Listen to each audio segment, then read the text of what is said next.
Assalamualaikum warahmatullahi wabarakatuh. Alhamdulillahi rabbil alamin.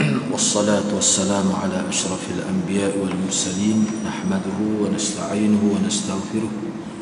Wa na'udzu billahi min shururi anfusina wa min sayyiati a'malina. Man yahdihillahu fala mudilla lahu wa man yudlil fala hadiya lahu.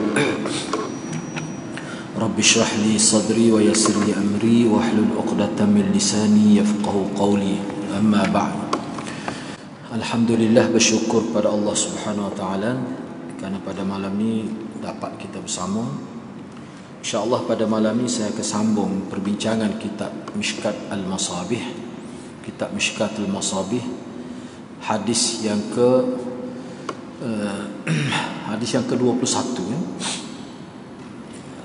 Yang mana perbincangan kita ni masih lagi berkait dengan bersuci, yakni taharah.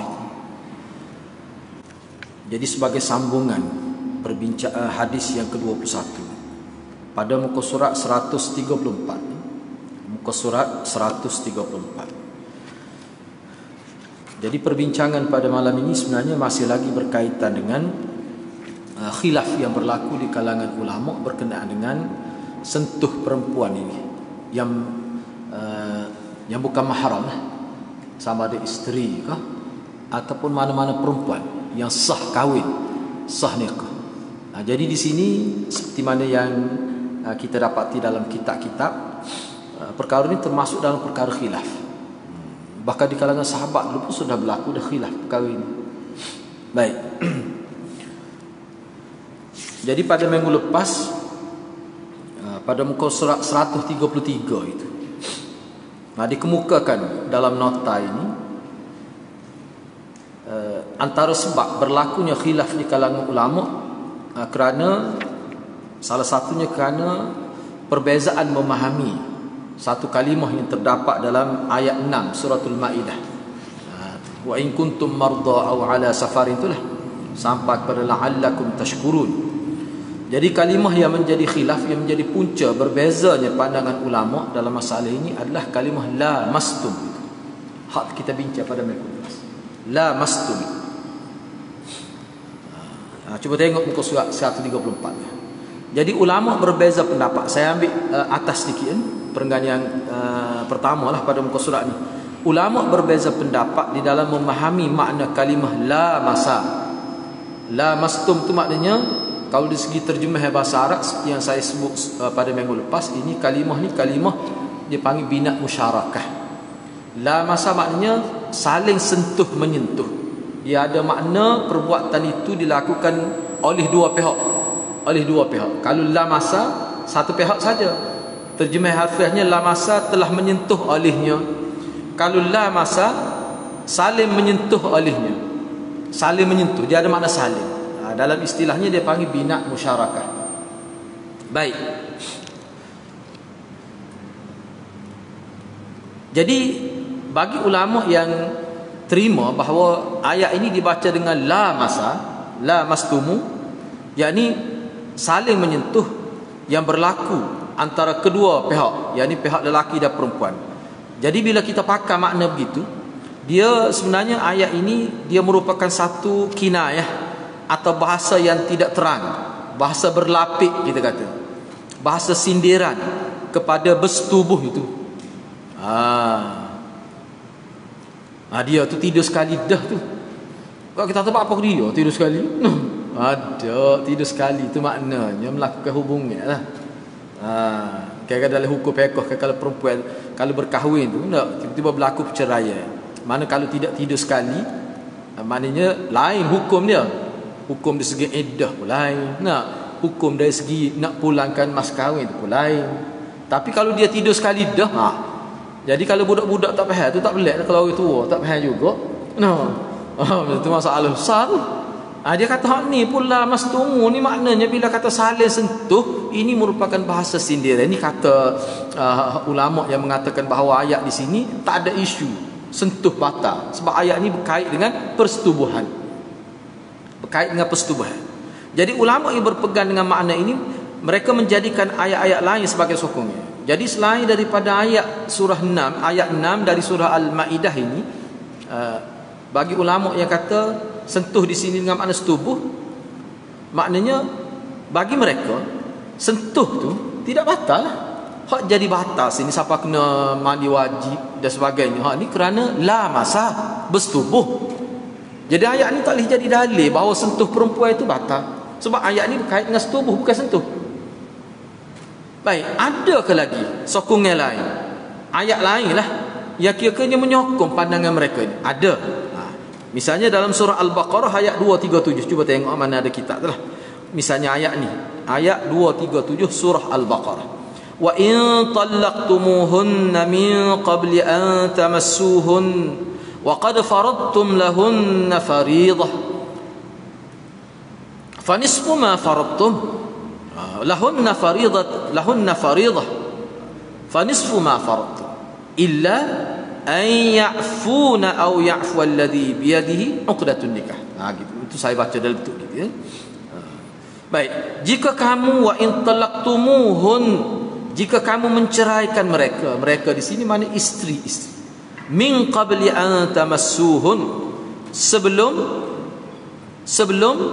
kamu menyentuhnya.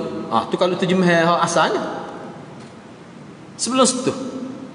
Itu bahasa sindir ya. Maknanya sebab tu dalam terjemah ni dia ambil terjemah mafhum, makna yang diterima pakai. Sebab ayat ni tak list tu saja ni, tak faham ayat ni. Qabla an tamassu, kalau bahasa Arab biasa tamassu mana sentuh lah. Tapi di sini tidak. Sebelum kamu bercampur dengan mereka, yakni sebelum kamu melakukan hubungan fizikal, hubungan badan kita kata. Waqad faradtum, padahal sebenarnya kamu sudah menentukan maharnya. Jadi faradtum tu maknanya kamu telah menentukan bayaran yang wajib pada mereka. Mahar lah maksudnya mas kawin.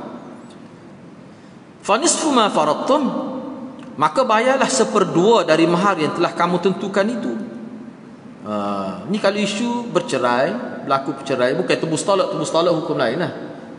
Perceraian, mana telah berlaku persetubuhan, maka dia kira kena bayar lah. Dan dah kerana dia telah melakukan hubungan, bayar separuh.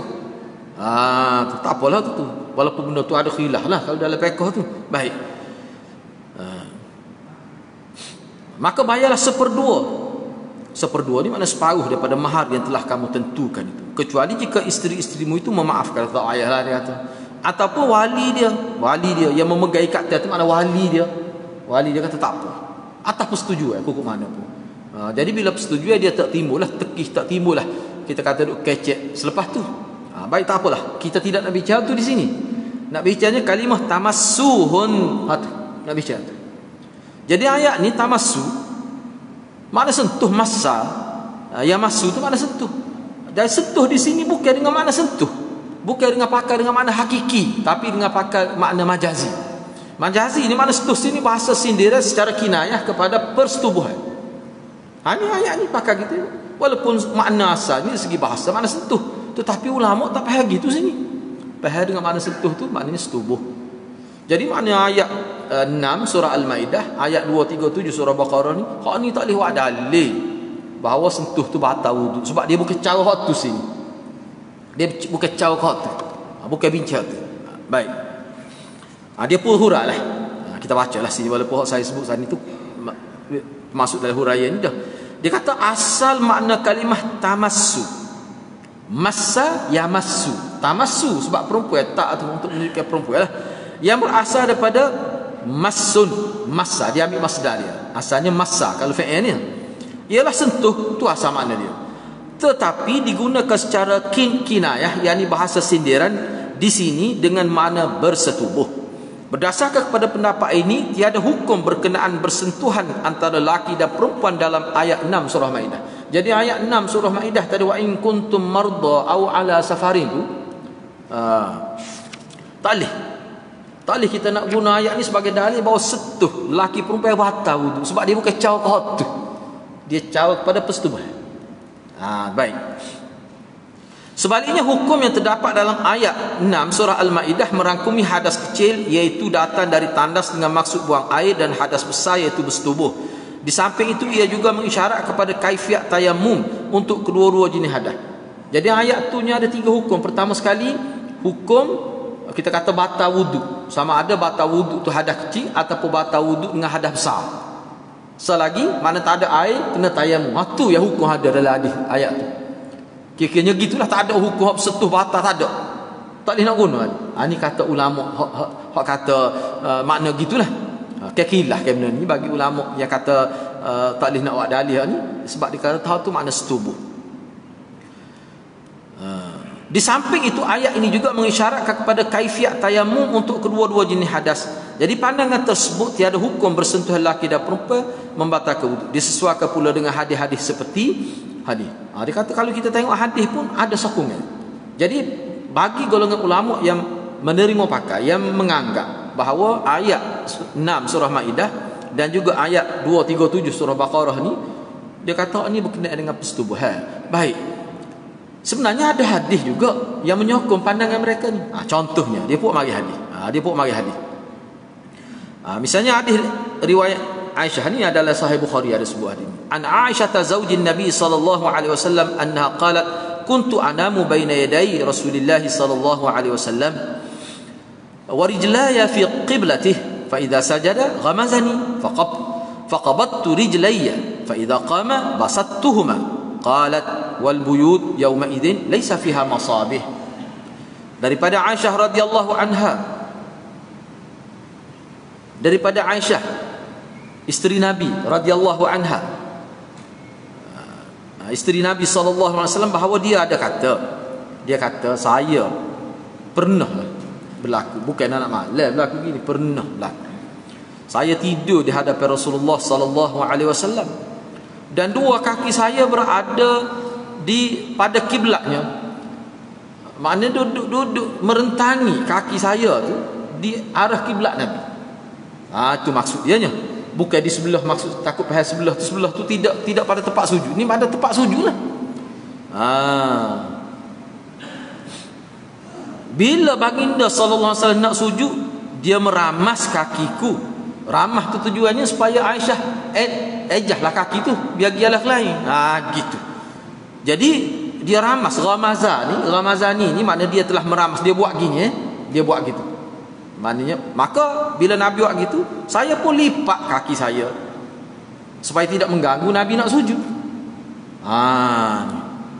Bila dia berdiri, saya pun betul semula kaki saya. Tu kalau terjemah bahasa Kelantan kita kan sedap gitu. Saya pun betul mula kaki. Mana saya meluruskan kedua-duanya semula. Kata Aisyah radhiyallahu anha lagi, rumah pada waktu tu tidak mempunyai lampu. Kira-kira gitulah. Ayatnya gelap. Dalam syarah hadis sini dia tidak bincanglah saudara kita. Cuma dalam syarah hadis, sebab hadis ni hadis dalam Nasa'i pun ada juga. Hadis ni dalam Sunan Nasa'i pun ada juga ni. Kalau kita ngaji langgar tu jumpa dah hadis ni. Lepas lama dah hadis ni, hadis ke berapa 170 lebih hadis ni dalam Sunan Nasa'i. Jadi dalam syarah tu sebut gini. Jadi ramai juga pensyarah hadis ni lah. Dia kata jadi Aisyah ni sebenarnya dia tak nampak pun Nabi semaya tu sebab gelap. Sebab tu Nabi ramah. Bila Nabi ramah tu maknanya Nabi nak sujud lah. Gitu. Jadi ramah tu apakah berlapik ke tidak, tu tidak disebut dalam nas ni. Jadi bagi setengah ulama kata ni tak apalah, tak batal. Nggodok semaya ni, kalau batal semaya mana aku tu. Nabi ramah.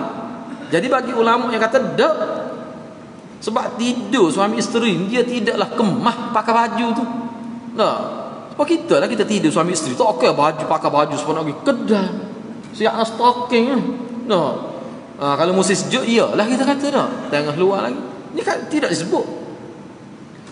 Jadi maknanya kalau kita pakai hak zahir, maknanya hak ni tidak berlapik. Nabi ramah. Jelas bila kalimah Ramazan ni dia bukan setuh ni setuh dah, ni ramah ni. Lepas tu dia guna tangan Ramazan, kalimah Ramazan, dia tidak guna misalnya ambil pensel ke buat gitu. Hak tu dia tak panggil Ramazan gitu. Tu jadi kata tengok ni tak batal ni. Bagi ulama dalam mazhab Syafi'i kata dak, hak ni berkemungkinan berlapik. Lepas tu dia kata ada lagi hadis lain yang sebut berlapik. Itulah jadi khilaf tu. Panjang cerita lah hukum mana. Tapi hak ni dia kata dak. Tak apalah. Jadi hadis ni, hak kita nak dengan hadis ni ya, maknanya mana setuh tu tak batal lah. Memang tak batal. Sebab Nabi setuh ketika dia semaya. Ketika dia semaya.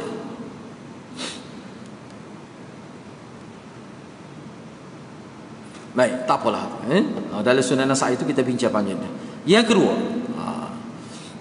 jadi makna dia kata hadis ni kira-kiranya sesuai dengan ayat Quran tadi. Baik.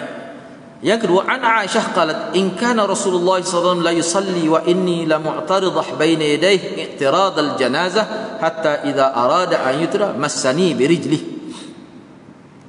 Riwayat Aisyah juga ni. Kata dia, sesungguhnya Rasulullah sallallahu alaihi wasallam sembahyang dan aku terlentang di hadapan dia. Dia tidak terletak depan Nabi. Dia terletak ni dalam syarah hadis sebut maknanya pada kiblat. Pada kiblat. Jangan kita fikir gini. Jangan kita fikir bila Nabi maya Aisyah pun kita tidur situ terletak.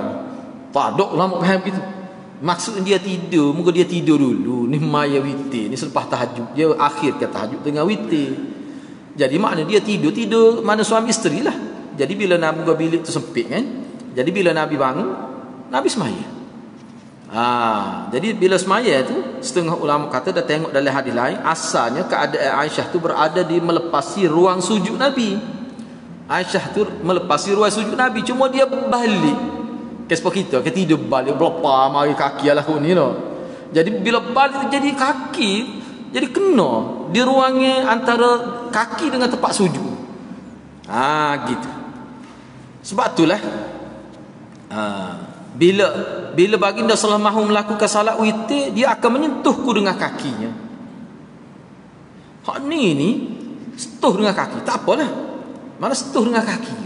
Dia kata ni pun tak berlapik juga. Cuma kena ingat antara ayat ni hadis ni bagi setengah ulama dia kata tak sama konteks dengan hadis tadi. Sebab hadis tadi Nabi ramah aku tu sebab kaki aku tu mengganggu dia. Hak ni ramah di kalangan ulama kata Nabi tak semaya lagi, Nabi nak semaya witir, bukan dalam semaya ni hadis yang kedua ni. Bila Nabi nak semaya witir, Nabi setuh aku. Setuh sini maknanya Nabi gerak supaya Aisyah bangun semaya sama dia. Ramai ulama kata gitu dalam syarah dia. Hak tadi Nabi duduk tengah semaya. Bagi ulama yang kata tak batal, dia kata maknanya benda ni tak batal lah. Ketika semaya pun Nabi setuh, ketika tak semaya pun Nabi setuh. Mana tak batal? Dia nak yang tu ya. Gitu. Jadi bagi ulama yang kata tak batal ni dalil bagi mereka. Kita kata patut ulama orang kata batal tu dia tak terima hadis ni hadis Bukhari benar ni. Hak tadi hak mula-mula tadilah. Ni dalam Sunan Nasa'i. Dia terima, cuma dia tak awil. Dia kata berlapik ya. Berlapik. Jadi ulama-ulama tidak sependapat dengan mazhab Syafi'i, dia kata ada dalil ke dalam hadis tak ada sebut berlapik. Zahirnya tak berlapik. Zahirnya tak berlapik. Gitulah. Baik. Itu yang kedua.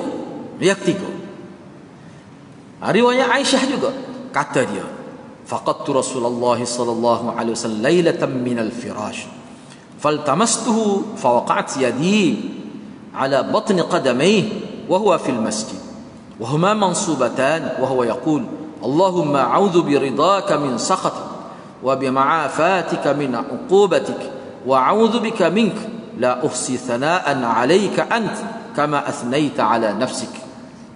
Daripada Aisyah radhiyallahu anha katanya, dia kata pernah satu malam tu saya kehilangan Rasulullah dari tilam saya. Lalu saya cari dia lah. Giliran Nabi dengan dia malam tu. Tiba bangun malam tak ada Nabi. Agialah mana dia kata. Dia pun cari lah, dia cari Nabi. Tiba-tiba tangan saya bila saya duk rasa-rasa cari Nabi tu, moga gelak kan tak nampak. Tangan saya menyentuh atau mengenai perut kedua kaki Nabi. Ketika tu Nabi dalam keadaan sujud. Dan kaki Nabi tu tegak, mansubatan tegak. Sebab sujud tu kita sujud kan? Sujudkan kaki ni kan dia tekan pada jari ya. Tu. Kalau dalam mazhab Syafi'i itu mana kena belok sikit biar perut jari tu kena lantai tu. Dia dalam kitab fiqh sebut. Tak apalah. Setuh tu setuh bahagian batni. Ni dia panggil zahab, ni bat. Setuh bahagian ni, bahagian tapak ni. Setuh. Ketika Nabi sudah sujud. Yang mana pada waktu tu Nabi berada dalam masjid. Masjid tu makna tepi bilik lah, tepi bilik di Raudah tu, tepi bilik. Muka bilik Nabi, dia sambung dengan masjid tu, dia ada pintu khawkhah, pintu kecil tu. Maknanya rasa-rasa cari tu, tiba-tiba tengok Nabi duduk sujud maya, kena di kaki, sentuh. Takkan Nabi tak sedar, tak apalah. Yang mana dia sebut pada waktu tu Nabi berdoa waktu sujud, ya Allah, aku berlindung dengan keredaanmu dari kemurkaan, aku berlindung dengan kemaafanmu dari balasanmu, dan aku berlindung kepadamu darimu. Aku tidak mampu menghitung pujian atasmu sebagaimana engkau memuji dirimu. Mana kita nak puji Tuhan ni tidak sepandai Tuhan puji diri dia sendiri. Mana kita nak ayatnya Allah ni, hak kita nak puji Tuhan tu, Tuhan lebih daripada tu lagi. Jadi kalau Tuhan puji dia sendiri lebih tepat daripada kita guna bahasa kita sendiri kita nak puji Tuhan. Ni sebagai nak ayatnya Tuhan ni lebih besar daripada apa yang kita puji dia tu. Ni dak ketika sujud. Baik. Tak apalah. Ulama yang berpendapat bersentuhan lelaki dan perempuan membatalkan wudu. Ni bagi ulama yang berpendapat bersentuhan lelaki dan perempuan yang mahram. Apa ni yang kita kata yang bukan mahram lah. Mana hak kisah nikah tu? Tak kira lah. Tak perempuan mana hak sah nikah. Kalau adik-beradik tu tak apalah tu. Baik. Membatalkan wudu. Jadi bagi mereka ayat 6 surah Al-Maidah ini, iaitu surah la mastum tu, ayat ni kalimah la mastum tu dalam ayat tu memberi makna sentuh, bukan makna setubuh. Dia tak pakai la masa tu dengan erti kinayah kepada persetubuhan. Dia tak pakai makna tu. Ini kerana makna asal bagi kalimah tersebut ialah sentuh. Ia boleh ditemui umpamanya di dalam hadis-hadis Nabi lain. Dia kata, makna dia kata la mastumun nisa itu dalam ayat 6 surah Maidah itu sebenarnya dia bukan makna setubuh. Dia pakai makna dengan makna setubuh. Dah itulah makna asal. Makna asal. Dia kata cuba tengok hadis. Dia mari hadis juga. Orang sama-sama alim, ulama kita ni bukan sama-sama gompo kita ni. Gompo kita ni pakai timbuk kursi sekalanya. Ni tak ni. Ni kita kata ulama-ulama muktabar tu. Perbahasa dia lah. Baik, cuba kita tengok. Dia kata cuba tengok hadis ni. Hadis ni dalam Musnad Imam Ahmad. Syekh Arnaud kata sahih. An Ibn Abbas anna Rasulullah sallallahu alaihi wasallam qala li Ma'iz bin Malik hina atahu fa aqarra indahu bizina la'allaka qabbalta aw lamasta. Daripada Ibnu Abbas radhiyallahu anhu bahawa Rasulullah sallallahu alaihi wasallam berkata kepada Ma'iz bin Malik ketika dia datang kepada baginda sallallahu alaihi wasallam, lalu dia mengakui bahawa dia telah melakukan zina. Dia minta Nabi hukum dia lah sebab dia melakukan zina. Jadi Nabi cuba ini proses penyiasatan yang Nabi lakukan lah. Nabi kata, ya ke zinanya kukuk cium saja Hadis ni sebenarnya panjang lagi. Ni hak ringkas. Ataupun sentuh saja. La masa. Sentuh saja. Sentuh saja. Takut sentuh. La masa tu dengan mana sentuh? Bukan mana sentuh. Takut sentuh saja. Tak apalah kita baca. Lepas tu kita tengoklah. Kita tengok. Baik. Yang kedua.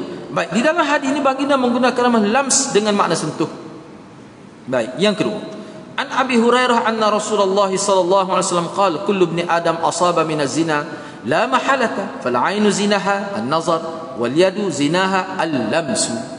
Daripada Abu Hurairah radhiyallahu anhu bahawa Rasulullah sallallahu alaihi wasallam bersabda, setiap manusia, anak Adam tu makna manusia. Setiap manusia ni pasti akan terjebak dengan zina. Tidak mustahil. Tak dapat tidak la mahalata, tak dapat tidak. Dia akan terjebak dengan zina.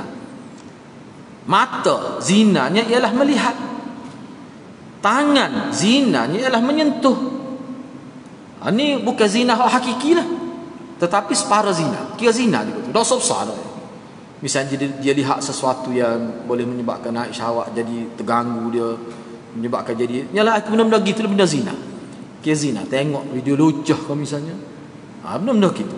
Tangan misalnya dia merasa seks menggunakan tangannya, itu kira-kira zina lah. Tapi hak tu zina tangan. Tapi hak ni tidak seperti zina iltiqa apa ni, khitanain tu. Tidak tu. Baik. Cumanya di sini sentuh. Sentuh di sini tu maknanya sentuh yang menyebabkan terangsang nafsu. Sentuh dengan tangan. Tu. Baik. Kita pergi lagi. Sebab ini sebenarnya dia ada hurai. Tak apa, kita pergi lagi. Pandangan ini berbeza dengan golongan ulama yang pertama sebagaimana yang telah disebutkan. Ia disokong pula oleh pendapat beberapa orang sahabat seperti misalnya Ana Abdullah bin Umar annahu kana yaqul qiblatur rajul imra'atahu aw jassaha bi yadihi min al mulamasah faman qabbala imra'atahu aw jassaha bi yadihi fa alayhi al wudu. Baik, hadis ini kita bincang sebentar lagi. Cuma saya nak sebut gini ya. Kalau kita perhatikan di sini, bagi ulama yang mengatakan la mastumu, sini dia nak pakai makna asal dia gini sebenarnya. Sebab tu bagi saya tengok sini sebenarnya ulama hak kata ayat la masa ni, la masa hak ada alih tu dengan makna sentuh, dia ambil makna ketika sulasi mujarrad itu. Kalau orang belajar bahasa Arab lah, sulasi mujarrad ni maknanya hak asal. La masa tu dia panggil sulasi mazid fih, dia panggil. Kalau dalam ngaji ilmu morfologi Arab ni, sulasi mazid fih ni maksud dia asalnya sulasi mujarrad, asalnya la masa. La masa mana sentuh lah. Bila dia tambah alih ziyadah dia panggil. Kalau dalam bahasa Melayu kita dia panggil imbuhan. Daripada la masa jadi la masa. Sebab tu kuat tu pandangan ulama kata bila daripada la masa sama mana sentuh betul lah. Jadi bila bertambah alih daripada sentuh tu dia jadi sama-sama menyentuh. Sentuh juga mana sentuh tu tak ada, dia tak hilang. Cuma dia berlaku pertambahan makna. Daripada sentuh melibatkan satu pihak, dia jadi sentuh tu daripada kedua belah pihak. Jadi bila sentuh kedua belah pihak tu mesti makna lain tu. Tak kena main sentuh gitu. Mustuh aku sentuh. Lucu juga gitu tu. Nah, ni sentuh ni makna lain ni. Tu sah. Baik. Hak ulama kata la masa tu memang dia terima kalau la masa saja, tak ada alih tu la masa kita la masa tu hak tu memang sentuh. Hak dalam hadis dia mari tadi tu hak tu guna la masa bukan la masa. Gitulah kira-kiranya. Sebab tu bahan sebenarnya ni sebenarnya benda lain suku sakak dia hak ni bicara tentang la masa, hak ni tentang la masa. Supaya qatala dengan qatala itulah. Qatala dia telah qatalahu, telah membunuh oleh dia akannya. Qatala mana telah berperang. Qatalahuma kedua mana mereka berdua telah berperang. Tidak bunuh, dia tak guna bunuh lah. Bila sebut qatala. Kalau qatala makna bunuh, kalau qatala makna berperang. Jadi kepa ni kan ada juga makna bunuh. Dia tak ilah tu. Cuma dia berlaku penambahan makna. Seperti syaraka. Dengan syaraka lain. Di syaraka dia telah turut serta oleh syaraka, dia berkongsi makna dia. Makna asal tak ilah. Hak ni begitulah juga. Tu jadi dia kata sebenarnya hak demo sebut tu betul lah. Sebab itulah dalam la mastumu ni ada yang baca aula mastumu, dia buang alih. Hak tu lah maksudnya. Jadi hak baca aula mastumun nisa maknanya ataupun kamu sentuh, bukan kamu sama-sama menyentuh, tidak. Hak tu kalau tak ada alih memang ada berkira baca gitu. Aula mastumun nisa. Ni aula mastumun nisa. Gitu kan. Baik. Sebab tu sebenarnya kalau nak kiranya tak ada lah sebenarnya khilaf tu. Dia khilaf tu sebenarnya dari segi bacaan tu. La masa dengan la masa. Cumanya dia bawa hadis tu nak ayatnya hak saya baca la masa situ tu ada sokong hadis. Kawan ni kata dak la masa tu ada hadis juga. Lepas tu itulah khilaf tu yang jadi khilaf tu. Apa yang jadi khilaf tu? Lepas tu boleh kau kita nak kerah dah kita kerah kuat kita tak boleh saya nak pakai ni. Ikut awak tak apa tu. Tapi kita tak boleh paksa lah pergi gitu. Dia nak pergi pendapat ni nak awak ni. Hak ni nak pergi ni. Sebab masalah dia bukan masalah berkait dengan orang lain. Tak apa tu. Tapi kalau isu yang berkait dengan kita kata orang lain tak boleh, kena ikut ketentuan pemerintah. Misalnya isu suami isteri, ya kira-kiranya isteri tu boleh bawa kes ni ke mahkamah, hak tu tak boleh, kena ikut ketentuan kerajaan tu. Tapi bos tu suami isteri, hak tu dia tak akan jadi isu mahkamah ke mana pun. Misalnya suami pergi pandangnya kata tak batal, tapi isteri kata batal. Kalau suami isteri Suami, kalau suami setuh, isteri lah batal. Suami tak. Lepas tu kalau isteri dia setuh suami dia, dia batal, suami tak. Sebab suami dia pergi, tak apa tu. Nak mana? Sebabnya ramai kalau ulama, kalau kita pergi pendapat batal, memang batal. Kalau kita pergi pendapat kata batal, tak boleh kita pergi pendapat batal, tapi bila kita setuh kita kata tak batal. Padahal kita pergi pendapat batal. Tak boleh gitu. Patah dia nak pergi mana? Ikut klik bincang, lepas ni klik bincang molek. Kita ni nak pakai mana ni? No. Kira-kiranya hak molek ni kita nak pakai mana? Tak menyusuh. Ikut. Dalam kih-kih ni bagi saya dia tak ada masalah. Sebab khilaf ni berlaku sebelum timbul mazhab lagi. Sebenarnya hak ni.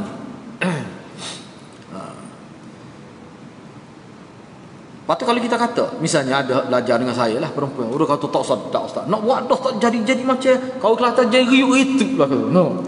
Jadi macam tak jadi. Tak usah siapa ketemu, siapa peluh nah. Tak usah tu pakar biasa, patah.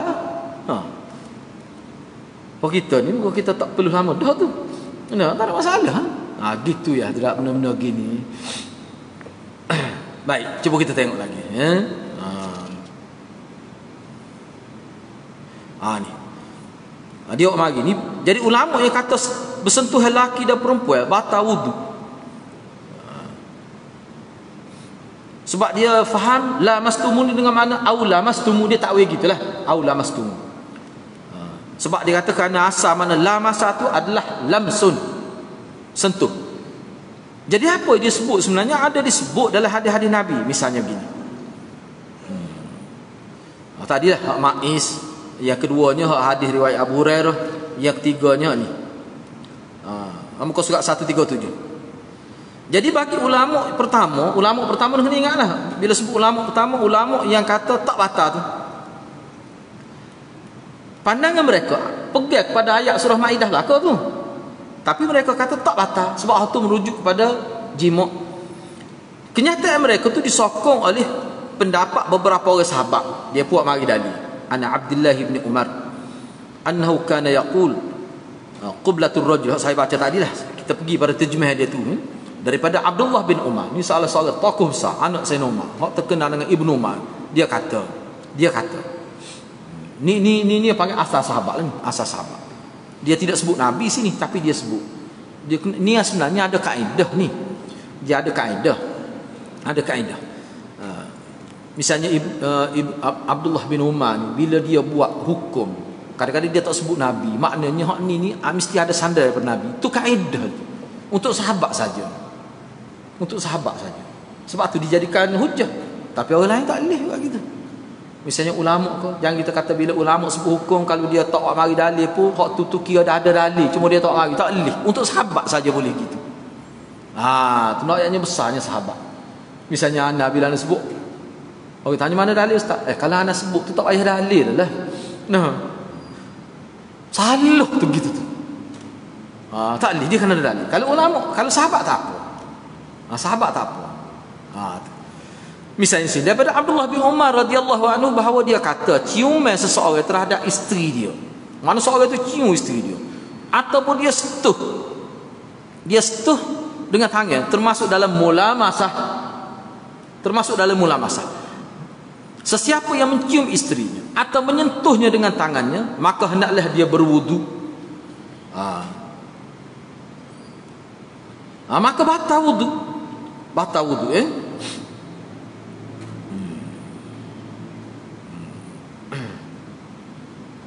Mana itu termasuk dalam mulamasah. Sepatutnya dia golongan pertama yang kata batal tadi tu. Jadi hak ni mana cium isteri dia, kemudian dia sentuh isteri dia dengan tangannya. Jadi sentuh tu termasuk dalam mulamasah. Sebab kalau nak kira hak tadi, hak ulama kata dia begini, mulamasah ni dia kita kata masdar kepada la masah. La masa yulamisu mulamasah. Hak la masa kita kata la masa tadi lamsun. Masdar dia. Kalau la masa, masdar dia mulamasah, mana saling menyentuh. Kalau berdasar pada hadis ni sentuh saja ni. Itu termasuk dalam mulamasah juga. Jadi maknanya bagi ulama yang dia guna hadis ni untuk sebagai menafsirkan ayat dalam surah Maidah, la masa tu yang mana masdar dia mula masah dengan makna setuh. Mana dalil hadis ni lah. Maknanya tak batal lah. Tak batal setuh tu. Maknanya dia pakai hal tu bukan dengan makna jimuk lah. Bukan makna jimuk. Kalau dengan makna jimuk, maknanya tak lah. Sebab sini kalau nak kira sentuh ni, tetapi dia kata tu termasuk dalam mula masah. Cumanya beginilah. Ini kata khilaf. Ulama faham. Sentuh tu termasuk sentuh tu maknanya orang panggil muqaddimah kepada jimuk tu. Salih-salih tu mula masah juga. Tetapi mula masah ni juga sebenarnya hakikat dia boleh juga pakai dengan makna jimuk tu sendiri. Itu yang punca jadi khilaf. Misalnya di sini mula masah. Dalam hadis ni mula masah ni boleh jadi sentuhan itu berlaku daripada kedua belah pihak, tapi tak sampai perekat jimuk lagi. Maka kita tengok dalam syarih dia sebut gitu. Inilah orang panggil kalimah yang tidak terang makna. Kalau terang makna tak jadi khilaf dah. Yang tidak terang makna. Jadi dia sebut dia mana dia sebut dengan hak ni nak ayatnya sentuh. Cuba tengok dalam ayat tu mana sentuh. Sentuh biadihi. Sebut biadihi. Kalau orang ngaji Arab tu bi tu ba tu dia panggil haraja asli. Dia ada makna, dia ada amal, dia ada tempat taluk. 3 perkara tu kena ada pada bi tu. Kalau ngaji bahasa Arab dia panggil haraja asli. Jadi jas sahabi dia sentuh dengan tangan. Ni bukan jimuk ni. Tetapi dia kata minal mulamasah. Hak ni pun termasuk mulamasah juga. Jadi kalau kita, sebab tu dia kata kalau pakai hadis ni, kita nak bawa hadis ni untuk memahami makna ayat tadi, maknanya aula mastumu tu bukan makna setubuh lah. Makna setuh lah. Jadi maknanya tak batal lah wudunya. Apa ni? Batal lah. Kira gitulah. Bukan makna jimuk tu. Setuh. Gitu. Maknanya batal lah. Sebab dia kata kalau berlaku gitu, maka hendaklah dia berwudu. Jadi hadis ni bukan makna jimuk, tapi minal mulamasah, termasuk mulamasah yang menjadi kata apa ni kita kata apa ni masdar, kata terbetul kepada la masa dalam ayat ni surah Maidah tu. Jadi kalau kita capur, kita bandingkan hadis ni dengan ayat ni surah Maidah tu, maknanya setuh situ batal wudu. Setuh tu batal wudu, bukan jimuk tu. Gitulah maksudnya. Baik, Imam Baihaqi selepas mengemukakan hadis ni dia kata, komentar daripada Imam Baihaqi. Kena ingat ni hadis ni. Saya baca lagi takut bening. Daripada Abdullah bin Umar, dia kata, sesiapa cium, qublah ni cium isteri dia. Ataupun dia setuh dengan tangan dia. Hak tu termasuk mulamasah tu. Termasuk mulamasah. Mulamasah tu masuk ayat Quran tadi dah la masah tu. La masa yulamisu mulamasah. Tu. Baik. Maka sesiapa yang cium isteri dia atau sentuhnya dengan tangan dia, fa alaihi ala ni maknanya hukum ala bil makna wujud. Ala bi makna wujud. Ala ni dengan makna wujud, maka wajib dia ambil wudu. Makna wudu dia batal. Baik. Imam Baihaqi selepas dia kemuka hadis ni, hadis Ibnu Umar ni, dia pun kata, dia buat komentar, dia kata fahadha qawlu Umar wa Abdullah bin Umar wa Abdullah bin Mas'ud wa Abdullah bin Umar wa khalafahum Ibnu Abbas fahamala al-mulamasah al-madhkurata fil kitabil aziz ala al-jima' wa lam yara fil qublah wudu'an. Bercanggah dengan Ibnu Abbas. Sebab tu kata sahabat lagi khilaf tu. Cuba tengok. Ini kata Baihaqi. Ini pendapat Umar. Hak kata tak batal tu. Apa ni? Hak kata tak batal. Hak kata batal tu. Setuh tu. Mana setuh tu batal. Ni pendapat siapa ni? Pendapat Umar. Pendapat Abdullah bin Mas'ud. Tengok tokoh-tokoh saja ni. Pendapat Abdullah bin Umar, anak Sayyidina Umar. Ibnu Abbas berbeza dengan mereka cara pemahamannya. Lalu Ibnu Abbas menganggap mula masah yang disebut dalam ayat 6 surah Al-Maidah itu dengan makna persetubuhan. Dia tidak berpendapat wajib wuduk kerana cium, kerana setuh. Jadi batal wuduk tu kerana setubuh. Dia pakai ayat la masah tadi makna setubuh. Dia tak pakai hadis ni dengan dia, di mana dia tidak kaitkan hadis ni dengan ayat tadi. Maknanya sahabat khilaf. Maknanya Ibnu Abbas bagi dia maknanya tak batal, setubuh baru batal. Pada Lama klik tak tahu manusia nak kira lagu mana nak malam ni. Oh gitu maksudnya. Mana Ibnu Abbas kata dah tidak lagu ni. Mana hak tadi jadi batal tu kan kis tubuh. Bukan kis tu. Hak demo ni pula saya nomas di bukan main-main tu. Saya nomas. Siapa dia Ibnu Mas'ud anak dia Ibnu Umar tu kata tidak. Hak ni mana setuh saja tak setubuh memang batal. Sebab maknanya dia pakai makna la mastumu tu dia pakai dengan sekali, dia baca sekali ke hadis ni. Mana seolah-olah hadis ni sebagai mufassir lah kita kata kepada ayat tadi. Mana tafsir ayat tu, mana kita memahami ayat itu dengan memahami dengan hadis ni. Mana seolah hadis ni sebagai mubayyin ataupun mufassir kepada ayat tu. Mana orang panggil tafsir Quran dengan hadis sahih ni sahih ni. Mak gitulah maksudnya. Ayatnya khilaf tu berlaku. Jadi nak pakai Ibnu Abbas ke? Kok saya normal? Ikut. Mana boleh? Tak, khilaf ni. Baik, dan pandangan Ibnu Mas'ud. Kena ingatlah Ibnu Mas'ud tu hak tadi. Hak sekali dengan Sayyidina Umar, sekali dengan Ibnu Umar tadi. Yang kata batal. Ibnu Abbas kata tak batal. Jadi pandangan Ibnu Mas'ud yang diriwayatkan oleh Imam Malik secara balagha. Ini satu istilah balagha ni makna sampai kepada saya. Dia tak dengar sendirilah sampai kepada saya. Balagha ni ada istilah dari ilmu usul hadis. Kena ngaji usul hadis lah. Ni. Balagha Imam Malik ni dia panggil balagha Imam Malik. Jadi hak jenis balagha ni maknanya kena tengok juga sokong hak lain. Kalau balagha setengah-setengah balagha tu tidak diterima, hak Imam Malik ni diterima. Cuba tengok. Wa haddatsani an Malik Ibnu Mas'ud yang diriwayatkan oleh Imam Malik secara balagha. Wa haddatsani an Malik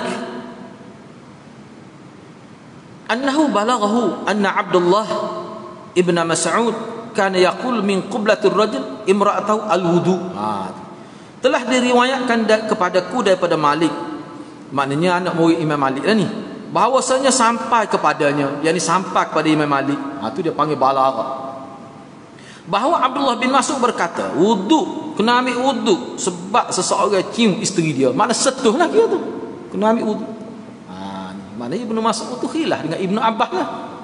Kalau Ibnu Abbas tak kira gitu lah.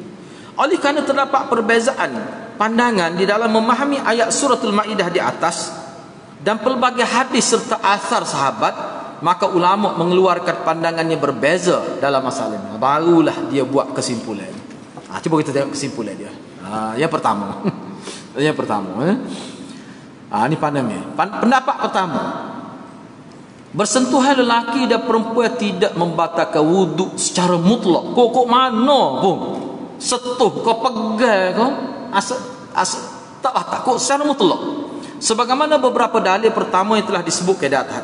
Pendapat ini dipegang oleh Imam Abu Hanifah. Imam Abu Hanifah kata sekadar pegang, termasuk cium, setuh tu tak batal secara mutlak. Secara mutlak ni maksud dia naik syahwat atau tak naik syahwat, kecuali keluar mana kita kata cecair daripada kemaluan. Tu memang batal lah. Tu dia tidak kira kisah setuh dah, keluar sesuatu daripada dua jalan dia bahagia tu pula. Bukan kisah setuh tu. Tak setuh watak tu bingung tu. Dan ulama di kalangan mazhab Imam Abu Hanifah, Syekh Abdul Rahman Al-Jaziri menyebutkan dalam kitabnya Al-Hanafiyah, nama kitab Al-Hanafiyah, nama kitab. Jadi beliau berpendapat, siapa dia Syekh Abdul Rahman Al-Jaziri berpendapat bersentuhan mana-mana anggota badan tidak membatalkan walaupun yang menyentuh dan disentuh bertelanjang. Tengok tu. Tak naik nafsu kita kata nak keluarnya bogel. Tak. Selagi tak keluar apa-apa tu tak batal. Itu ayatnya mutlak dia tak batal tu. Jika seseorang berwudu. Jika seseorang berwudu. Kena ayat molek ni hamba tolong baca ni. Jika seseorang berwudu dan tidur bersama isterinya atas satu kaki dalam keadaan telanjang serta bersentuhan kulit kedua-duanya, wuduk kedua-duanya tidak batal dengan semata-mata sentuhan, tetapi batal jika berlaku sebab lain yang membatalkan wuduk seperti keluar mazi. Tak kiralah keluar sesuatu daripada dua jalan tu, kaedah besar tu. Pagak ni. Tu nak ayat mutlaknya. Lepas tu kita kata tak boleh pakai. Tak sepakat. Bukan main-main ni. Mazhab Hanafi. Tu dia. Tak ada apa dah malam ni kita klik nengung ni. Klik kena ubah dah. Kena klik becah mula. Lagu mana kita ni? Bawa kita ni kan. Awak usrah keluarga tu dah. Usrah dua tu sudah lah. Dan ayatnya gitulah. Tapi kalau kita tak ngaji, macam-macam kita kata kat orang. Tengok dia berat ngerti. Tapi kalau kita tahu kan, Imam Abu Hanifah, mazhab dia mutlak baik. Itu pendapat pertama. Siapa dia kata pendapat Imam Abu Hanifah tak boleh pakai, dia tak terpakai. Gitu. Hak kata tu, dia tak kenal siapa Imam Abu Hanifah tu. Maknanya dia tak kenal tu. Pendapat kedua, membatalkan wuduk secara mutlak sebagaimana himpunan dalil di atas. Hak tadi tak batal secara mutlak. Hak ni batal secara mutlak pula. Belagong oleh ni. Awak gitulah tidak fiqh baik. Ini adalah pandangan Imam Asy-Syafi'i rahimahullah. Imam Syafi'i kata batal. Inilah jadi pegangnya masyarakat Islam di tempat kita. Baik. Disebutkan di dalam kitab yang sama bahawa ulama di dalam mazhab Syafi'i berpendapat bahawa menyentuh perempuan ajnabi, hak bukan mahram dia tu, membatalkan wuduk secara mutlak walaupun tanpa sebara syahwat. Tak sentuh saja batal lalu. Tu maknanya mutlak tu. Tak berkait dah naik nafsu, kau telanjang, kau berapa, tak kira tu. Baik. Termasuk kepada lelaki tua. Termasuk lelaki tua yang menyentuh perempuan yang sangat tua. Umur 100 belaka dua tu misalnya kita kata. Serta nyayuk pula. Paruk dia noyak mutlaknya. Inilah yang diterima dalam mazhab Syafi'i. Sama ada yang menyentuh tu tua, kau muda. Baik, tak apalah kita tengok. Hanabilah pula. Mazhab Hambali pula berpendapat bahawa wuduk terbatal dengan menyentuh perempuan dengan syahwat tanpa sebagai pelapik. Ni syarat dia setuh tu tak berlapik dan ada syahwat. Rasa nak setuh mari dah. Punya usik dia hatu rasa tu. Baru batal. Maknanya setuh tak berlapik. Jadi batal tak batal tengok nafsu naik ke tak. Dia kira gitu. Ada nafsu ke tidak? Jadi mana hak ni maknanya dia terikat batal tu dengan nafsu. Maknanya kalau perempuan tu tak naik nafsu tak batal lah dia. Tapi kalau naik nafsu tu lelaki saja, dia batal. Gitulah. Jadi maknanya hak ni kita tak nak kata. Atas dia sendiri dia menentukan hukum batal ke tidak. Dah kita nak tahu mana dia naik nafsu muka dia. Kalau dia setuh kita naik nafsu, tak batal kita. Muka kita bukan setuh. Pelik lagi tu dia setuh kita je naik. Tak jadi maknanya batal tak batal dia tahu. Sebab dia jus tu. Hak ni nya pelah tengok tu. Hak ni atas tu tak ada beza antara mahram atau ajnabi. Mana kalau ikut ni setuh hadik bukan naik nafsu batal. Mana mana? Kita kata pelik tu. Pelik tu kita tak jadi jumpa.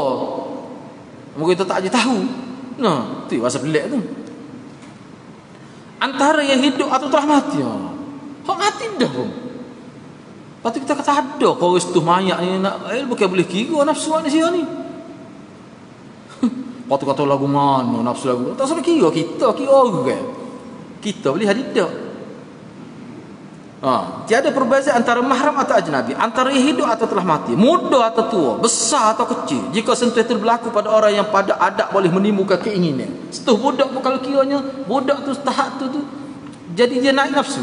Okey jadi batal. Asal naik ke tidak? Pentingnya naik ke tidak? Dhabit dia nya. Kalau dengan Ustaz, dhabit dia nya batal tu naik nafsu ke tak? Tak kira. Siapa main pun jadi batal juga. Budak kecil pun kalau naik nafsu sebab ada setengah orang gitu. Sebab tu kalau kita tengok dalam kitab fiqh, boleh ke tidak kita nak siu budak kecil? Budak tu tidak anak kita lah. Tapi ni kalau anak kita tak kira asal ke perempuan. Baiklah dalam kita saya sebut kitab fiqh.